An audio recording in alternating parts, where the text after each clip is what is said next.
ايه هي اضرار الديدان؟ هي الديدان ليها اضرار؟ طبعا بديهي. اي مخلوق طفيلي يعيش في جسم الانسان من اسمه طفيلي يعني بيتطفل على الاكل بتاعك.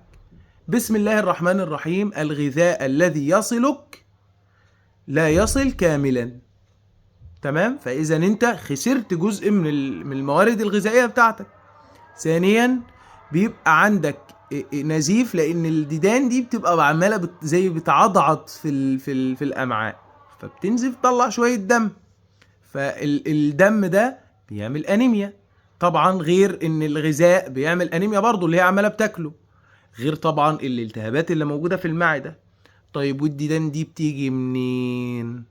من ملاحظاتي الشخصيه لناس على مستوى عالي جدا من النظافة وعلى مستوى رقي اجتماعي محترم جدا.